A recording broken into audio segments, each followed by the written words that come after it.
Greetings, brothers and sisters. Yeah, yours truly, Chrissy B. Motep. Hi, hope you're all doing fine out there. Don't forget to subscribe to our YouTube channel. Subscribe the red link down the bottom of the video. Share our videos, leave your comments, and just like our videos. More bad news again. It seems like whenever I come here, the last sort of like couple of months, most of the time it's to announce the death of one of our legends and icons within the music industry. And unfortunately this time we've lost Peter Anthony Jones, better known as Purpleman. Purpleman was born on the 4th of January 1962, and he sadly succumbed to this wicked virus called the coronavirus on the 19th of August, which is last month, 2020, in Jamaica. And you know, in the 1980s there was 3 albinos. You know, there was Purpleman, and there was King Yellow Mellow as well, and the most famous and prominent one, of course, was Yellowman, now known as King Yellowman. You know, and Anthony Jones held his own. You know, he made his recording debut in 1979 with a song called Afarija 1979. I think it's 1979. I've seen 1978, but I think it's 1979. Afarija. He was only 17 years of age, 16, 17 when he recorded that song, that first song. But he would go on to make a mark on King Jammy's sound, you know, in the 1980s, you know. And there was a clash between Youthman, which is Sugar Minot's sound system, Scorpio, Kilimanjaro, and Jammy's sound in the 1980s. And according to observers and scholars and historians, that was the forerunner of what is known today as Sting. Because, you know, every year, I know this year has been a bit of a miss because of the coronavirus, and people are going to be keeping their distance and so on. But 1985, that was really, it was really, you know, people weren't really conscious of it, but that was really the precursor to Sting, because they had a clash there, the 4-system clash, or the big 4 clash. And of course, according to observers and scholars and people who were there to witness it, Purpleman actually stole the show that year, 1985. He actually stole the show on Jammy's sound. So Jammy took the prize home with the help of Purpleman's lyrics and his delivery at the mic, and so that became known as really the inaugural, Sting. And after that, it became officially known as Sting. But at that time, it wasn't known as Sting, you know. And that was the same year that Tenor Saw had Ring the Alarm, you know, one of the biggest dancehall albums, one of the biggest dancehall anthems of the whole era, come out. Ring the Alarm, du, du, du, du. Ring the alarm, another storm is coming. Oh, one of the biggest dancehall anthems. I keep saying anthems of all time, and that was Tenor Saw, and that was where Tenor Saw's song Ring the Alarm was first aired on Jammy's sound system. It was actually produced as well, obviously, by King Jammy. So yeah, so we've lost Purpleman, unfortunately. He was only 58, you know, and Purpleman for me has never really gotten the props he so thoroughly deserved, you know. In 1982, he had an album called Hot. That was his first album, in actual fact. He was only 20 years of age when that first album dropped in 1982, you know. And I want to go in and say that that particular sound system clash between the big 4 in 1985 was called the Shock of the Century. You know, that was actually themed as a Shock of the Century with all of these guys, because Hugh Brown was involved in it, Kilimanjaro, and so many others, you know. And I'll put some pictures up and some photos up while we're doing this as well, for you to can see what we're talking about, to give you more of a graphical detail.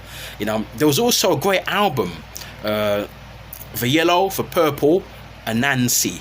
Yeah, so for Yellow, which is Yellowman, the Purple, which is Purpleman, and Nancy, which is Sister Nancy, which is the most prominent, or certainly one of the most prominent female MCs, DJs of the 80s. You know, Nancy, Sister Nancy's Brigadier Jerry's sister. And even today, she's still making recordings. But in the 80s, she's really popular, and she did a lot of her recordings for Winston Riley's Techniques label.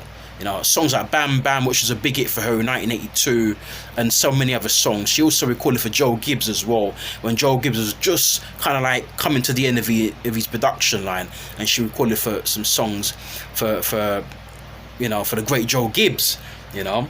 And so yeah, and so it's so sad to announce that the passing.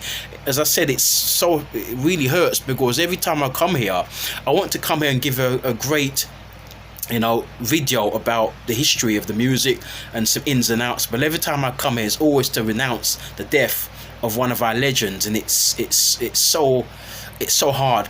I must say that in 2014, after years of, you know, varying degrees of success, because we never heard from Purpleman for a very long time. Because I remember I was saying to somebody some years ago that, what happened to Purpleman? You know, one of my friends, and he said he didn't know. And so I went online, but there was very, very little stuff of him online. So I spoke to one of my contacts, and one of my contacts said, yes, he still records, but it's really, he's more gone into obscurity. He does the occasional show and puts out the occasional album and so on, but it's under the radar. And so the other day I heard that a few years ago, I heard that he put out an album called Home Once More, 2014, you know, and then I heard some of the tracks, and I said, yes, he still sounds like he's got his voice very intact. And 3 years ago, he put out Dancehall General, you know, for Island Vibes, for the Island Vibes label, 2017. I'm not sure if he's put anything out since then. It's debatable. We'll have to look into that. But I've looked and not seen any albums, any more recent albums since the time he put out the, you know, Dancehall General in 2017.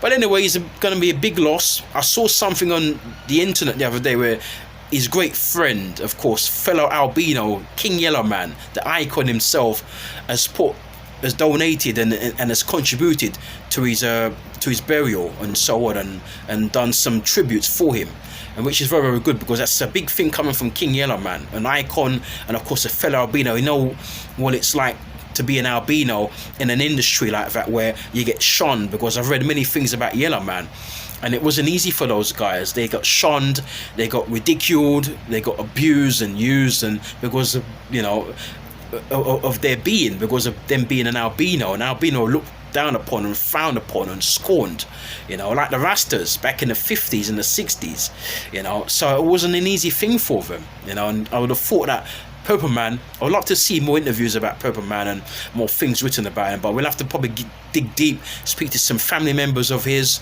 some close friends and so on, and then maybe try and get a proper documentary going, because he's done some good things in the 80s, put out some good songs, and he had a unique style.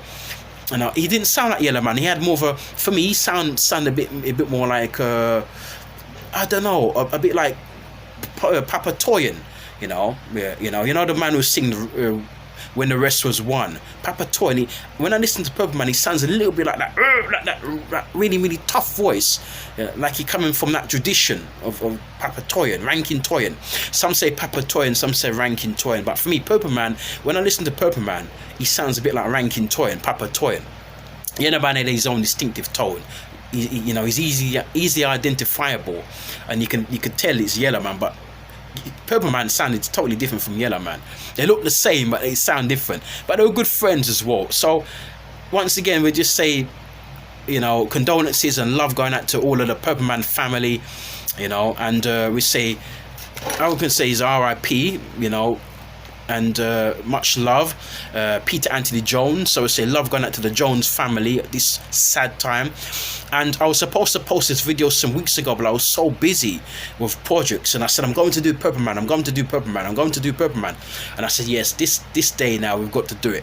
So take care of your souls, and once again, love going out to the, you know, to the Peter Anthony Jones family, Purpleman family, who sadly passed away the 19th of August 2020 at the tender age of 58. 58 is no age.